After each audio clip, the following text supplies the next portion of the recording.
Hi, David. And you'll have the opportunity to win some money potentially this month. That's usually the best week of the month. Is it a secret what you're working on? Nobody lives forever. That was the conflict. Hi, David. Matthew. Yeah, so today we are in the Hack House, which is part of the Launch House, which is first of all, community and a great place where we can live for a 4-week period in cohorts. This is a cohort number. It's been a while. It's been 2 years almost. This is probably the 25th, 26th, 27th. So it's a long journey already. Yeah. So I'm here. It's my first month in this community, my first residential experience. I'm quite excited. So far, so good? Yeah, it's really cool to join it and to see so many aspiring young founders, tech founders, willing to launch promising, ambitious projects in the tech world. Yeah. And some of them have already launched. Some of the guys who live here have been to the residential program before, and they already have found co-founders. They already launched the product, and right now they rejoined to accelerate even further and to raise and to succeed with their startup to get more traction. So it's always great to see great examples around yourself. And you'll have the opportunity to win some money potentially this month. Yeah. Not only during the poker nights, but also during the hackathon. Yeah, I would really love to learn more about it because that's usually the best week of the month, I would say, when people are really heads down building, and then it all ends out with the demo night where we have judges from different VC firms, and sometimes people actually end up getting funded and work on their projects. Is it a third week or fourth week? Third week. Okay. So next week. So today we are in the second week. Second week, and the hackathon is actually really long in hackathon standards. It's going to start this Friday in the morning. We'll have a kickoff party, and then it's going to go all the way till the Monday, the 9 days or 10 days after that. Okay, so cool. You'll have we have some time. Full 9-10 days. Cool. Yeah, I'm really looking forward because I have my idea that I've been working for 6 months already, but I'm just with any. It's more than an idea now. I've been working on it. Yeah. I see you working on this day in and a day out. I was iterating a lot, and right now I feel I have solid prototype in my head what I want to build out, and it's gonna take a few days to build it. Yeah. So. Is it a secret what you're working on? I'm working on these group challenges. Yeah, So my personal passion is productivity and time management, and I've built a time tracker for myself, and it really solved my problem. But it's quite a stretch for most of the users to go into the time tracking, which is a tedious and time-consuming exercise. And so I decided I want to build something for a wider audience, which is going to be way simpler to adapt. But at the same time, it's going to have the same value to the end user. So I was thinking about group challenges.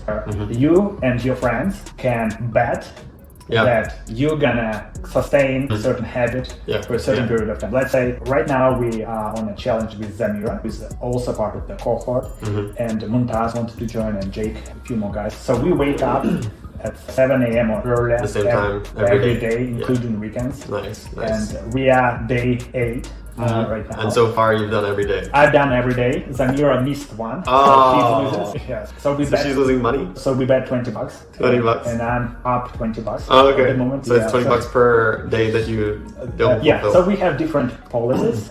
This one is pretty strict. Every time you lose, you can owe $20 to the overall pool. Right. And then we split the pool evenly among the winners. But there are different mechanics that we can play around with this betting cycle, and different ways to contribute and pay out. And so right now I have some fixed mechanics in my mind that I'm going to implement in my app, and hopefully I'm going to release it this week. Nice. So I'm going to be ready for Hackathon to continue developing. Right, that's cool. And the pool of money goes to the app developer. Now you can choose how you want to deploy the pool. So far, I want to make it as fair as possible. So everyone contributes, and everyone gets the proportionate share if they win. So if there are 9 players and 8 winners. 8 winners is going to divide the pool of The 9 1%. players into like arrow. Yeah. Right. Okay. Equally. Like so. Nice. Yeah, I'm excited about it. I've always been also dabbling into how to track habits, make sure that I actually do them, and involving friends is one of the best ways to do it, I think. You told me that you have a spreadsheet that you are doing for the health tracking. Tell me about it. Yeah, so this is something that I'm just starting now, but essentially it's a Google Sheet right now where anyone can join, or anyone that is invited can join, where you basically track a habit over the period of 30 days, and you put your name down, your email, and then you put the habits that you want to fulfill during those 30 days. And then every day you kind of check the box whether you've done that given habit, and you check a box whether you've done all of them or not. And then you can see the progress over the month. But the good part about that is, similar to your app, is that you see the progress of your friends as well, and they can see yours. There's also something that I was thinking of doing with Dad, where we can also hold ourselves accountable and kind of support each other. But yeah, just seeing other people's progress and knowing that others can see yours is something that's motivating, I think. So. Yeah, I think that's critical, the social component. The other day we had an interview with Jake and Connie, and we had kind of the same idea, the same insight that whenever you work in groups, and our education system is very good at it. All the sports, school, university, college, we work in groups, learn in groups, and getting new skills, getting new knowledge over the years, and we have grades, and so we kind of competing against each other for these grades, for being the most favorite students in the bell school. curve. Yeah, and also it's the basis to get ahead in our life, what kind of college you're gonna get in, and what kind of job you're gonna get in. So it's nothing new. I'm just trying to adapt whatever has been successful long time around the world, but with the knowledge. Love it.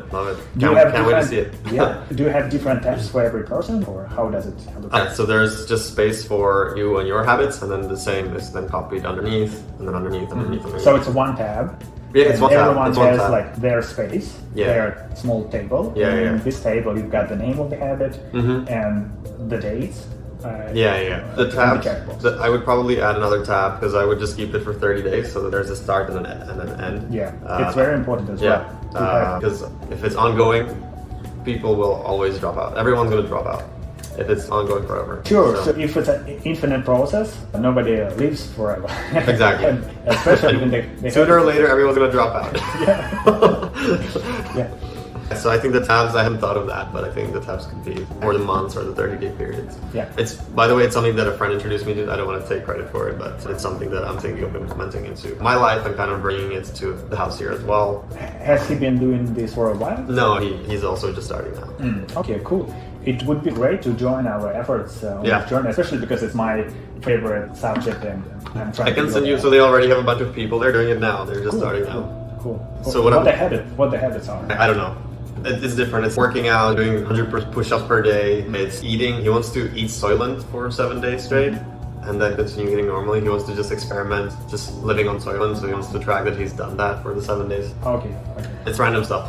Okay, so it's around exercise, sport, diet, and like alcohol, stuff like that. October is a good month for that, I think. It's kind of leading to the Christmas season, so you'll be drinking, eating trash and all with the Christmas parties coming up. But October is that time to reset after the summer and before the winter kind of season. Totally agree. But tell me your story. How did you end up here? You had quite a long journey, I guess, and you had your colleague in. It was a 32-year journey to getting here. I'm 33. Oh, nice. So nice. Same age. So weird. I don't know if it was tonight or yesterday. I had a dream that I was 33 for some reason, but then I woke up. Oh, thank God, I'm just 32. Just remembered. Long journey. Well, I never thought I would end up in America. I never thought that. I'm from the Czech Republic. I was born and raised in Prague. I've lived. Which is a great city, by the way. It's great. I haven't been personally, but my friends love it. Yeah, it's very convenient, still very affordable, very small, so it's walkable. You don't have to travel distances. And so I've been living there and just growing up as a normal kid until the end of high school, until graduating high school. And after high school, I just wanted something more than I guess just going to university in Prague, which is what all my friends did, or some of them didn't go. I wanted to go study abroad, so I applied and I went to the UK. So you had an ambition, all right? You wanted, what were you pursuing? Why did you want to? Yeah, good question. I think the reason why I wanted specifically to go to the UK is because I had some friends who kind of acted as role models for me. They were older than me, and I went to visit them during my final year of high school, and I went to visit them to see how they live, what they do, what kind of challenges they have to go through. How did you know them? I was introduced through, they were a family friend, so they were kids of family friends. It's always great to have a role model. I was lucky. I have a brother who's 10 years older than me, so we are one family. And when I was 16, I guess, I was playing computer games 12 hours a day. What did you play? I would even miss my school to play. Yeah. It was Lineage 2, which is a multiplayer RPGs where you've got your avatar, you run around killing mobs and earning levels and buying stuff. Free pixels. I mean, it was pretty advanced. That's good, Thousands of players, and we've had different teams, clans as we call them, and we need to conquer castles. And it was really interesting and engaging, and I did pretty well. This is probably when I picked up my competitive skills, if I can call it. Strategy, maybe. Yeah, and then my brother, he said like, what are you doing? What's the final goal? Right. And so he started a friendly conversation, what could be in your life, what is possible in your life. And it certainly made my horizon expand all of a sudden. And then once I realized what the possibilities are, and fortunately we live in the world where everyone can become whatever they want. Obviously it's not an easy thing, but we are not limited by the things that were in the past 100 years ago. So, but I agree that the environment it's what shapes you at the beginning of your life. It's what shapes you throughout your entire life. But especially when you're a kid growing up, I think that I was really fortunate to, you said, have these role models and have the option and the opportunity to even go visit them in London to see how they live, which is not normal. I was very, very fortunate to be able to do that. And I think this really dictates where you go. So in order to get this environment, you wanted to relocate to UK? Yeah, so I went to see how they live, and I was just amazed. There were guys, they were a few years older than me. Obviously, they were at university. They were doing internships in Morgan Stanley and Goldman Sachs and these companies. And wearing suits, going in these sky-rise buildings to work. And I've never seen that in Prague. We have maybe one high-rise building, which is 20 stories tall. And so it was incredible, and I saw kind of the conversations they were having and how hard they were working. I was always quite ambitious, and I wanted to also work hard and make it and so on. And I was like, this is definitely the right thing for me. So I just applied and I went there. You applied for university, right? Yeah, for university. And was it difficult to get in? Which one was it? I went to King's College London, which is a university right in the center of London. And was it hard? So I had to first go through 1 year of preparation because I had no knowledge of academic English, reading academic text. English is my second language. Yeah. So I needed to learn how to read and write, basically. And so I had to go through that year, and then it was already a program provided by King's, which then allowed me to go into King's if I had good enough grades, essentially. I still had to kind of apply for the official undergraduate program, and then cool. So it's quite an effort. So once you realize you want to get there, it's not that you can immediately jump and get there. You have 1 year of preparation. And by the way, getting to that preparation program, I needed straight A's for my high school graduation. And I remember I got the A's. So I wasn't a very good student, but I knew that I wanted this so bad. I got A's for all of my grades except for Czech language. I got a B.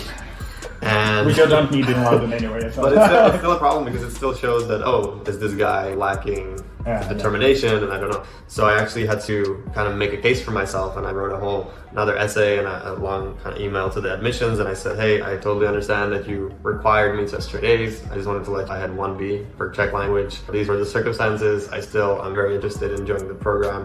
Is there any way we could make this work? And they decided to accept me anyway. Cool. So, Cool. So sometimes there is a general measurement and a threshold. You can jump over it, given that you show the right commitment and personal life. I think rules or these requirements are always kind of up to. Yeah, they can be bended. Flexible. Flexible. Yeah. That's great. So it gives you additional room for maneuver. Yeah, but again, this wasn't my idea to write that extra essay. Ah. It was something that I was recommended by one of the people that I knew that got into these good universities, and they told me, hey, you gotta be, it's not the end of the world, just try to do this. So I didn't come up with that. I just kind of listened to advice of people who have gone through what I wanted to go through. To summarize it, so first of all, you had to know what the options are in life. Second, you need to see a bit of long-term vision. It was already a 2, 3, 5-year vision that in order to get there, you need a 5-year preparation. And third, you need to work on this plan, on the execution, and do whatever it takes to progress. Then obviously you need some luck and to make an extra mile whenever it's needed, when it comes closer to the decisions or mission decisions. You need to make this extra mile last minute in order to jump and really hold. It's so fascinating. Also add that my family was able to pay for my studies for the first 2 years. I was there for 4 years. First 2 years they were able to cover my studies. But so again, don't want to take all the credit, because without that support, I don't think I'll be able to do it. Yeah, okay, I see. But was there an opportunity to take, for example, a loan? Yeah, after the 2 years I took a loan. Ah, okay. Yeah, I'm still repaying it. Must be a lot of money. It's actually not. I'm just lazy to repay it because the interest rate is so low that it doesn't make sense for me to repay. It makes more sense for me to keep the money in my account and pay it when I don't care about that amount at all. I know what you're talking about. Yeah, I know that's great. Also to have cheap money, cheap loan money. Yeah. But could you get a loan first year you were in, like, if you didn't have a support? For that preparation year, I don't think so. So I think the student loans company, which is the official body by the UK government that provides loans to students, it's only for degree programs, which is basically from that second year that I was there. Could you do the preparation year abroad from your home country? I could have probably, I could have done it through English Council or something back at home and kind of stayed back like at home. online courses and but I still think exactly. But I still think it gave me a competitive advantage when applying to the actual program afterwards. When you were after that year, because I also got to know the professors and the environment, knew the game. Makes sense. Okay, cool. So you were at this university. How was it? I think the best thing that this university provided to me was the opportunity to go study abroad. Even further. Yeah. Where did you go? I went to Hong Kong for a year, cool. and that was the best year of my life, and it was the biggest kind of gift that I got from my entire time at my university in the UK. So was it completely sponsored? You didn't have to pay extra? Yeah, I got a 50% scholarship to go. That was one of the main reasons why I even applied to go abroad, because I didn't even think of that originally. But it made so much financial sense that I was, whatever, I'll go to Hong Kong for a year if I get accepted. And then I went. Which university was it? Like? University of Hong Kong, HKU, which is like right on the island. Central government university. Yeah, it's on the island in the city center.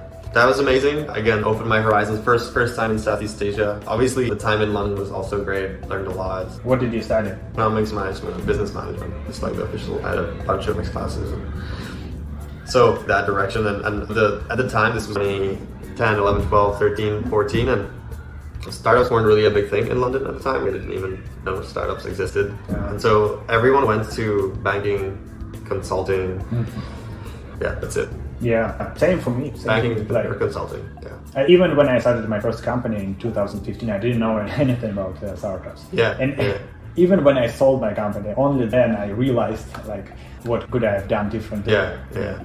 But you had the 5 years at Accenture, right? So that probably shaped you as well in many ways. And must have been a great experience. Yeah, definitely a long journey. Yeah, maybe it wasn't so beneficial to my entrepreneurship experience after that. So I wish I could have shaped my strategy upfront before that. I already knew that I wanted to be an entrepreneur for the life journey, but probably if I learned about startups earlier, and I would rather join a successful startup as little as possible, but on the success path, to learn from inside what the startups are. Right. Because consulting experience was basically for big corporations, and for multi-billion corporations, and helping executive layers who have 10 layers of management underneath. So it was really cool and interesting and highly useful, but still quite a gap from the entrepreneurship experience. How did you start your entrepreneurship? So that was a few years fast forward a few years. I was working in San Francisco in a tech company, and I was there for 3 years. And then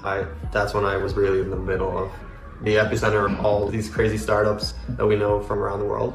Did you join it after university? Yeah. Well, I basically went to study grad school, and I dropped out to go to went to grad school in the US? In China. In China. Yeah, random. I went to grad school in Shanghai. And after the first year, it was a 2-year program. After the first year, I decided to move to San Francisco, and I got a job at a tech company and was working with them for 3 years. So 2 years in San Francisco and then a year in LA. Was relocated there to work with the founder.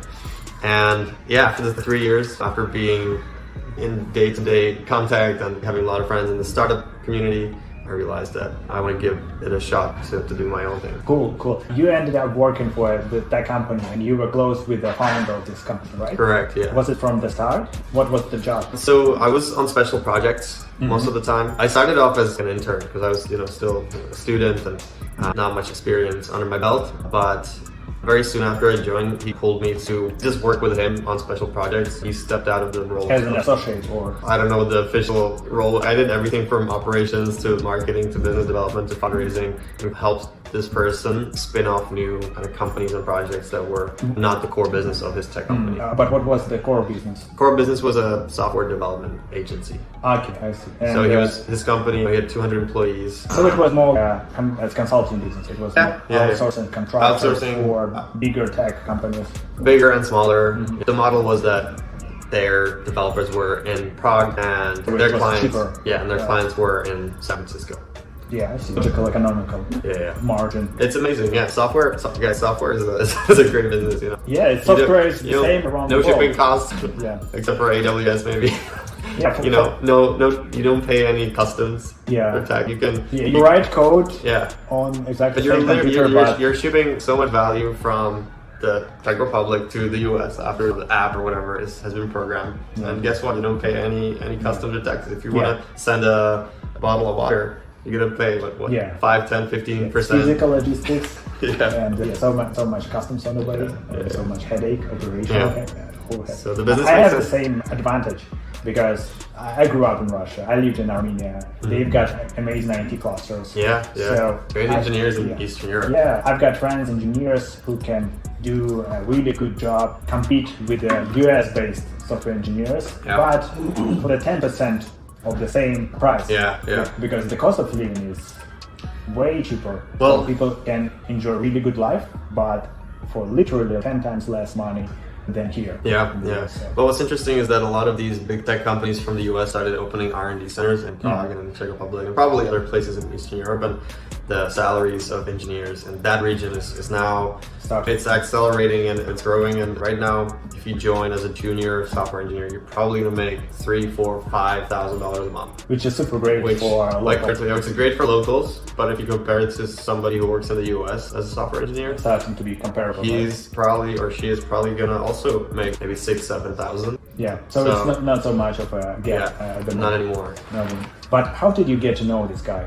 So I was doing an internship in Bangkok for a tech company that's a competitor to Hotel Tonight, basically last minute hotel booking application. So you were studying this graduate program. I was in China and you had opportunity to pass internships.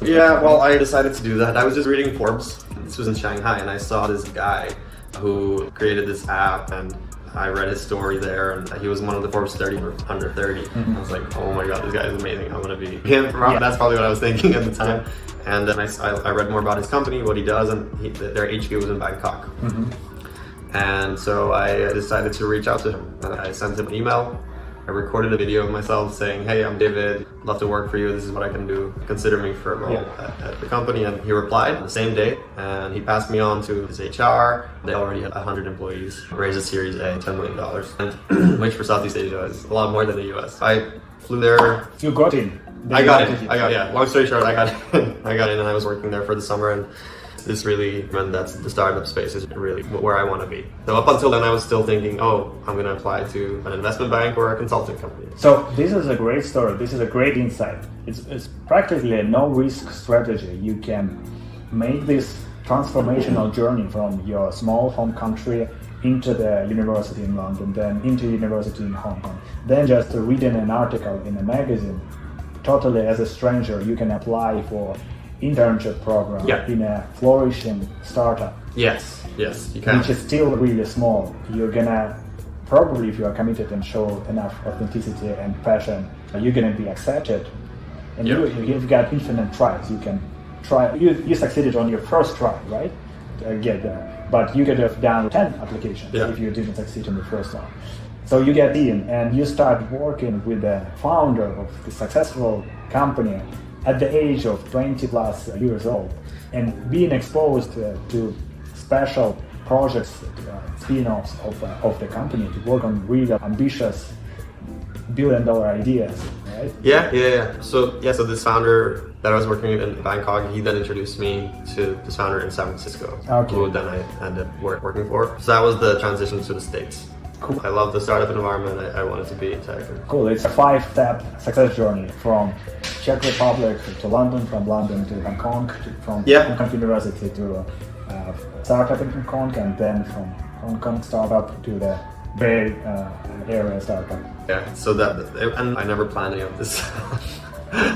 I never thought I'd be in the US. Actually, in the startup in Bangkok, I met a girl who lived in San Francisco, so I had double motivation to move to the States, and I never thought that I would be here. But. So you worked there for a while, for 3 years? Yeah. And then you decided to work on your own project, right? My friend is a really talented designer in the Czech Republic, and I had experience from this software development business, and I thought, what can we do? He was at the time working on his master's thesis where he was creating this AR textbook for physics for kids, and this is really cool. I really love this. Why don't we? Basically, just to understand. So when you open a book, which is a school book, you learn something about physics, and there is a QR code, and you point your camera, and there are some visual effects. And instead of a QR code, the entire picture is the trigger for AR. So once you point your device at the page, it brings the page to life, and it starts moving, and it shows an animation to explain the topic. Yeah. Great. So he was dabbling into that, and I was like, hey, let's start. I love this AR thing. I think a lot of companies will want this for their marketing, and this was probably the AR hype a couple of years ago. Yeah. Now it's a little bit. It still is in some places. A little bit less of a hype. But I was like, this is the future. Yeah. Unfortunately, it didn't get as much adoption as it seemed it would have. Yeah. Maybe it's not still the right technology. Not enough hardware around to make it a success. But so I was like, hey, let's start this agency where we're gonna do these AR experiences for brands and for bigger companies, and just start making money. So I really liked the way it felt when I was using AR. So I was quite passionate about it, and we got a few clients. We then even went to a conference in Vegas. It was in the US, and the clients were from the US. I came back to Prague after when I decided to start my own thing. I came back to Prague to save cost and to kind of rethink my life, and which is really great for Czech Republic, because when I had the similar story. So you grow up in your home country, you go abroad, you learn, and then you come back and make a business, and like everyone is happy. That was the plan. So at some point after we started working with a few clients, it was great, but both myself and my co-founder, we knew that we wanted to do, instead of this agency model, we want to do our own product. And he basically decided to take his master's thesis and create a product out of it. A real product that would be in the market that we would get paid for and grow. So just to explain, right? So there are two fundamentally different business models. Yes. You can either work as a service company. You can do it on your own, you can do it in a group, which is going to be an agency, right? Yeah. Or there is a product model, where you put effort into building a product which can provide a service, or which can be a physical product, and it's kind of more scalable, right? It's more difficult upfront, but if you succeed, you can do a product for millions of people, right? Yes. Around the world. Yes. I think a lot of as an agency, you don't have as much risks upfront. You get the client, hire people, advance payment, you manage your profitability. So you wanted to go into the product. Yeah, and I think most agencies in the world, they are thinking about the same thing and trying to do their own products, especially software development agencies. Every single agency has a time when they don't utilize all of their employees for client work. So what do you do with them? Well, you try to do your own project. A lot of really successful companies started this way. Microsoft Yeah. They did the software for IBM Nice. in those days. And Oracle. Larry Ellison was doing with his co-founders software for database for government. I don't know, it was the department. I don't remember exactly, but it was like contract that they were working on. So it's a low risk. Yeah. Low risk, and if you have some sort of knowledge of the space, you're likely to get a client, and then you're likely to make a living out of it, and it's fine. And you can start building a product on the side. That's what usually happens. So that's what happened to us, with us, and we decided to go that route and basically spin off this textbook project as its own product and to raise capital and go the traditional startup route.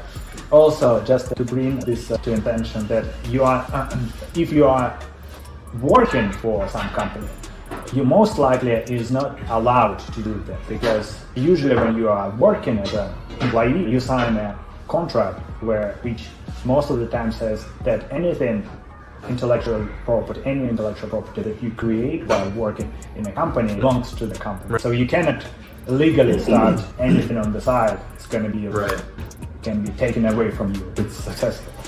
But being an agency doesn't limit you. So as an agency, you have your contract, you're working for the client, you're probably going to have a clause of non-compete clause. You cannot use any process of this product, so you cannot do the same thing for the client. But in your spare time, you are allowed to do anything else if you want. So this is what you did. Correct, yeah. I mean, if you're an employee and you want to do your own thing, there's always a way to do it. I don't think you have to necessarily quit and then do your own thing. Maybe there's an opportunity to work with your current employer to help get the initial funding to start, maybe give them a piece of equity, start building that, because you explain to them that it's your passion and that's what you're going to do. And a lot of employers realize that, especially at tech companies. I heard these stories even from our other colleagues from this cohort. For example, Jake was talking about Soma, which is an investment company. They fund their forming, so they encourage, if you have an idea, you want to quit, they even give you funding to go on with your startup. They take some equity, I assume? They take some equity, they invest into you because they already know you. That's amazing. I think more companies should do that. Yeah, because if you're passionate about something, you're gonna do it whether with the company or not. Yeah, so you're gonna give money, you're gonna raise capital. It's a lot more freedom. If you want to pursue your own idea, we help you.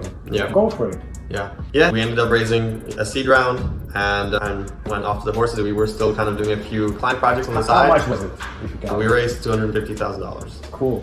For 10% of the company or 20% of the company. So this was in the Czech Republic. So valuations are actually not that big, and $250,000 is quite a lot of money. I think the runway was at least a year and a half, not more. Because the costs were less. Costs were lower, and so I think it was around 15% of the company. I think maybe 17, somewhere around there. Great. And you didn't have the product yet? We had an MVP. So we had basically what my co-founder created for his master's thesis, and that was something that kind of worked. And the way we closed the investor was obviously got in touch with him through different people that we knew. Networking. This networked our way to him. We didn't know him before raising. We were introduced to him. And there's a period of time where you need to build that trust with that investor, especially when it comes to angel investors. They're investing in you. They're not really investing in the project. Yeah, most of the time, investors invest into people, not an entity, not a legal entity. And we got into a program where we were displaying our MVP to people in Las Vegas at CES, which is this big tech conference. It's probably one of the biggest tech conferences. And I think this was the beginning of 2020. And at the time, we were in conversations with this investor. And by the way, this program... So just to interrupt you. So your co-founder was a technical guy? He was a designer. Okay. So no. You were not technical? He was not technical? No. Who did the AR? We hired a contractor. We had an amazing guy, paid him a lot of money. At the time. Probably, at the time. Most of the 200. No, this was before we were funded, so we were using our own savings. Paying out of your pocket. Yeah, we were paying out of pocket, and it wasn't that much, no. But I think he did it, I don't know if it was a couple $1,000s. It wasn't that much, but at the time it was... I mean, you're paying it out of your pocket. Yeah, it's a lot of money. And we got in this program where they would give us $3,000 to support us to showcase our project at this Las Vegas conference. So we went there. Obviously the total cost was $8,000, which again at the time for us was quite a lot of money. So yeah, conferences can be tricky. We had a booth. It was great experience. Two important things happened. First, the investor that we were talking to, he decided to come with us. Okay. He came to America all the way from Prague for 2 days. just to see how we work, how we communicate, who we are, helped us even build a booth. Great guy. Second, did he invest already at that time? No. So he was deciding what it. So that was how he got to know us better. Interesting. So after that conference, we closed the round with him. Second most important thing, we got at the time, big American client to do AR for. So that kind of helped us bring in some money as well. I mean, on the side. On the side. For an agency. Yeah, for the agency business. So it was a successful conference and kind of came back with the closed round. And I decided to stay in the States to kind of push our new products into schools and into the market and raise more money and so on, just do typical business development side of things in the US. And my co-founder went back to Prague to be with the team and kind of manage things there. And this was 2020, January, February, and then March hit. And all of a sudden, pandemic, lockdowns, the world stopped moving. And by that point we were funded, but it didn't make sense for me to stay in the US. So after consulting with the co-founder and the investor, I decided to come back to Prague. What was next? So then we were working on this in Prague and we were doing, the distribution in the Czech Republic. Obviously, it was lockdown, schools were closed, so we were more focused on the product. And then when schools opened up again, then we started selling into schools and got into a few. Initially worked for about a year on the product and the distribution. Got into about 100 schools, mainly in the Czech Republic. It was government schools or private schools? Yeah, mainly government schools. Mainly government schools. So the decision making happened at the school level? At the school level. It was the headmaster of the school. They had a budget. They decided to use that budget for That's actually great because it doesn't happen around the world that often. Like the government agencies, in your case schools, are able even to take this decision. Yeah. I mean, the sales process was very tedious. Still, even at the school level. I assume it's older generation of principals of the school who kind of see it as some sketchy new products which are questionable in the first place. It looks more games rather than education. Right? It was a lot of convincing, and it was just selling to the educational system. It's a whole other podcast that we can do, but if you're thinking of going to that phase, I would say don't. Let's do it next time. So what was next? So working with the team, selling, trying to make things happen for that company. A year later, I realized that I am absolutely burnt out. I started hating every minute of every day in my life, and I decided to leave. So can I ask you a question? So was it just your thing? Did your co-founder experience the same? Was the team in the same mood? What was the financial side of this thing? So we still had the investor, we still had money from the investor. We had some revenues coming in, not covering all costs, but had some revenues prolonging our runway. So on that side of things, it wasn't bad. It was just a normal kind of startup situation. The team, they were just working on the project. My co-founder, extremely passionate about this. This is his baby, essentially. And so he was always motivated to make this happen. So it was just me. And I realized that I'm basically working on building somebody else's dream. And by the way, as a founder of a startup, you're not making money. You hardly make. You pay yourself just to cover rent and cover food. That's when you pay yourself. And so I call it food and shelter. Basically. So it's not when you raise money, I'll buy a car. It's not your money. Get a house. No, you raise money to fund a business. You're not really funding yourself. Fund business expenses. And you as a founder, you are the smallest business expense usually. Yeah, you make the least out of the entire team, usually. Especially talking about tech workers. Guys with this upside. Potential upside. So. But is the company still working? How is it doing? So I think they raised another $1 million, and I think they're in more than 250, maybe close to 300 schools now. Okay. Is your co-founder working alone now, or did somebody else join? So I had a kind of head of business development working with me when I was at the company, and he made him co-founder. So he gave him some equity, and that guy stayed on the team. What happened to your equity? I sold it to the co-founder and to the investor. Not getting into the details, was it? So that's great that you can have this option. Was it something below the valuation that was? So you are just living. It was cents on the dollar. Cent or 1%? No, pennies on the dollar or whatever. So it was like it was under fraction of the valuation. Of valuation. Just an exit package that you would get if you had a job, and that a severance package that you would leave a company. They're gonna pay you just enough for you to start your new life, cover some period. It would cover maybe a year of my life. of personal expenses, Yeah. which is not So it's not much. Yeah, it's not. Yeah, but it's still great that you had at least some opportunity. Yeah, it was the process of exiting that company was terrible. It was a very, very bad. But did you have good relationship still, or was it a conflict? When it was clear that I'm leaving, our relationship kind of went down the drain a little bit. So, we're still friends now. He was at my birthday party just a couple of weeks ago, so we know about each other. We're still in touch, but we're not super close right now. Yeah, I see. It's a great story. It's insightful, great story, and great experience that you had. Unfortunately, it wasn't a success. But if you go back in time, what do you think were mistakes and what would have you done differently? What was missing? I think that one of the things is that we didn't clearly communicate about these important topics, equity and things like, okay, what if one of us leaves at some point? We didn't have any of that vesting that's typical in the US, where you would vest your equity over a period of a couple of years, typically.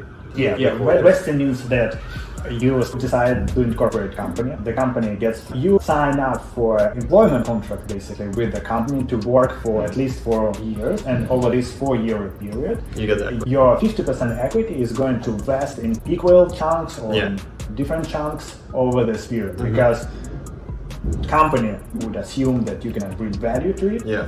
but it's not in one day, so it's going to happen over a period. And the company is the owner of everything that you work for, and they can fire you, or they can promote you, or you can even as a co-founder, right? So you didn't agree about that, right? We underestimated this. We basically divided the equity in the company, never talked about any scenarios, and so there are 2 points of view, right? So I actually had a third of the company after the investor came on board, and so I left after a year, which if we had the vesting period, I would probably not have 33% of the company. I'd probably have 25% of 33%, which is, I don't know, 8% of the company. So I would just take the 8%, leave, have a good feeling that I helped start something amazing, have 8% in it forever, and we would all be friends. The problem was that we never talked about this, and so it wasn't fair for me to keep the 33% given that I left after a year. Yeah, so it was in a tension that was growing, and you didn't really want to go into this discussion, or over the period of that year. Yeah. No, it was more that I realized that this is not my path. And every minute I spent working. You stopped communicating internally. So when we established the company, that was the last time we talked about this kind of stuff. We were okay. We have this offer from the investor. We need to give him some equity. We both will have some equity, obviously, in the company. Signed a contract, and that's how it was incorporated. So from his perspective, it wasn't fair for me to keep 33%. I totally agree with that. But at the same time, he wanted me to kind of give up all of my equity. I thought I should keep some equity, so that's where the tension was. I was like, but I started the company with you. I was here for a year. It's normal that I keep a small percentage of the company because I didn't get any pay, basically. I got just enough to kind of survive. But yeah, so that was the conflict.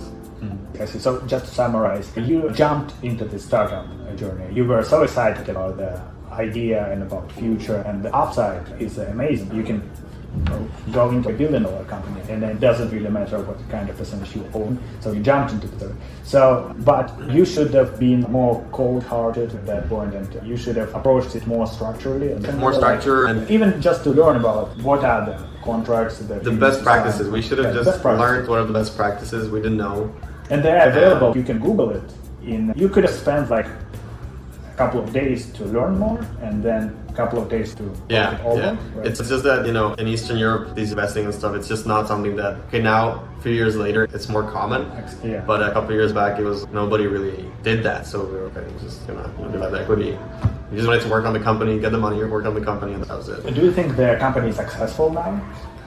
I mean, what does success mean? They're still around. I think they are breaking even now with the revenues, which is amazing. And the co-founder is really determined to continue growing it. So in that sense, yeah, it's successful.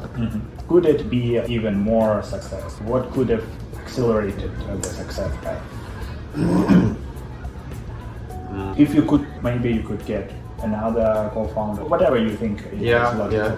I think what would make most sense if the company got funded by an EdTech accelerator. Okay, so someone who had the main knowledge, the main expertise. This is what you need. Or I think the next round should have not been from the same angel investor. You had 2 rounds, right? Yeah. Okay. The second round should have been from an entity that was an education technology fund or accelerator that would provide value beyond the money, because the angel investor, he only provided the money.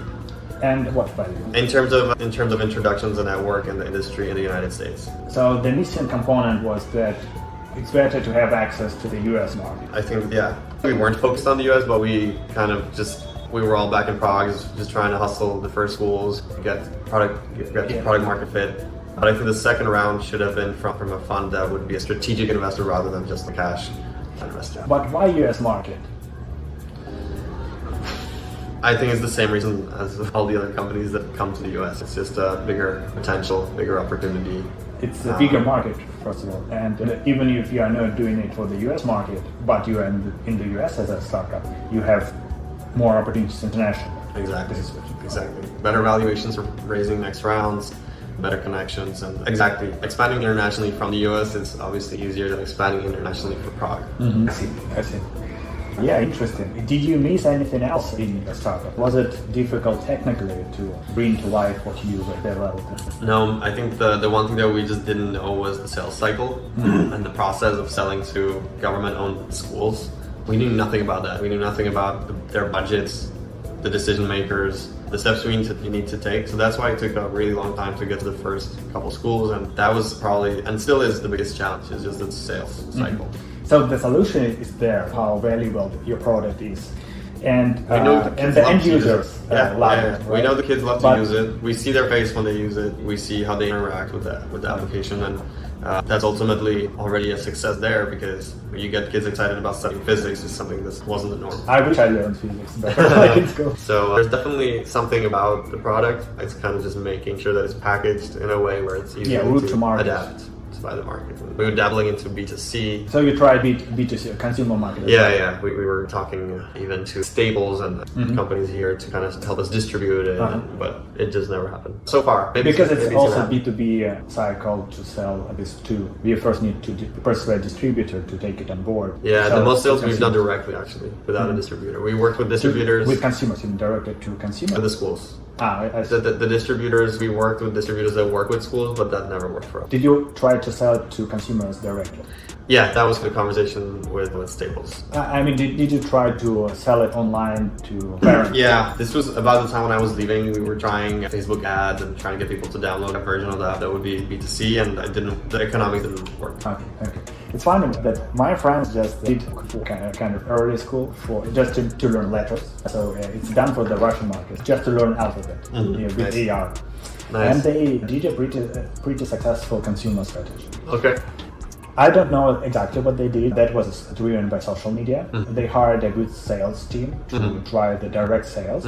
So they followed the social campaigns with the direct sales over the phone, call them and get parents to buy. And they did a pretty good job. They sold 20,000 copies of a book in 3 months after the launch. Great. And it was profitable. They even broke even and earned profits. Good. Yeah, it's possible. Yeah, but it's always different. Yeah, it's always different. It's always matters. So small details matters most, which you don't realize matter. Yeah, absolutely. When you get deeper and deeper and deeper into how things work, you start realizing so many things that you just couldn't realize, and you try to adapt and change things. And that's the process of building a company. So what are you up to now? You're working for the Hack House as a managing operations? Yes. So I was invited to join the team here at Launch House, where we're building a community of founders and builders, and I couldn't be happier. So I kind of left, or took a break from the entrepreneurial track, and started working with entrepreneurs, but in the capacity of an employee working for a bigger community where we have these physical locations, like here in New York, in Los Angeles, and we're opening up one in San Francisco. Yeah, I would try. You originally wanted to join that one. That's true. We had a little delay there. And we do programs that are in real life, but we also do a lot of online programs, and we raised a Series A and are growing. So I'm very excited to be part of this journey now, sitting here in Manhattan. What do you think? Why did you join? What's the primary reason? I was living in Prague. I had a green card for the US, and I would basically lose it if I didn't come back. And I was deciding, do I want to be in the US? Do I not? I'm not sure. I was in Prague. I was very happy. I had a good life. Prague can get a really high quality of life without working that hard, to be completely honest. But I decided to come back to make sure that I don't lose the green card and just take that opportunity to be in the US and do hopefully bigger things. And this was my first step to get back to the States, is to find this opportunity with this company. And do you think it's a great opportunity to be part of a bigger story and to get to know people who have great projects? Yeah, I think the people I meet through this job are people who are gonna be the leaders of this country in 10 years, 20 years. It's a long-term play. A lot of the people in these houses are very young right now. They're in their 20s, usually in their 20s, sometimes in their 30s. And so people that are very much at the beginning of their professional careers, but that are extremely smart, extremely driven, extremely ambitious. I love to be in this environment because it rubs on me. I see everyone working so hard. I see you wake up every day at 7:30 a.m. hustling here in the living room the entire day, and I love that, and I get inspired by that, and so that's what I do. I like this strategy or tactic that if you are not sure or if you are kind of experiencing some challenges in life, in order to make the step further, especially because you don't know what the next step is, what the next right step is, it's better to surround yourself with like-minded people who are on similar journeys in their own startups, in their own projects. And once you are in this environment, you're first going to see the successes of others, which is going to inspire you, and most likely it will give you opportunities as well. Yeah, it's a double-edged sword. Yeah. Because if you see everyone else succeeding, you could feel bad. You feel bad, but motivated. Why am I so unsuccessful compared to other people? It will, But it's the wrong stance to have. But yeah, it's definitely being around this energy, and exactly, we all know this. You are the person who you surround yourself with. Yeah. You just become kind of the average of all the people you surround yourself with. That's a fact. We all know this, but yet not many people do anything about it. But I think this is the best environment for me right now, when I'm still fairly young and still kind of figuring things out. For me too, definitely. Yeah, I think that's a great point to end our interview today. Thanks you very much, David, for sharing this life story. Thank you. It was amazing to see how you evolved during your life and the successes you had and the failures that you can learn from and our subscribers can learn from. So thank you for having me. Would love to be a resource and help, so anyone can reach out. If anyone has questions or suggestions or some particular insights that you want to learn more about, please don't hesitate to ask the question in the comments down below. I've got a really junior YouTube channel, so I'm able to go through all questions and through all comments personally and respond, and I think David is going to help me with answers. Yeah, I would say one thing that when I first moved here, I started also recording a podcast where I interviewed people who are from abroad but succeeded in the US. It's called Conquer America. It's on conqueramerica.com. And this is the way that they can reach me. My email is david@conqueramerica.com. Cool, great. Yeah, we're going to leave it in the description below. So hit the like button, please subscribe. See you in the next videos. Bye. Good.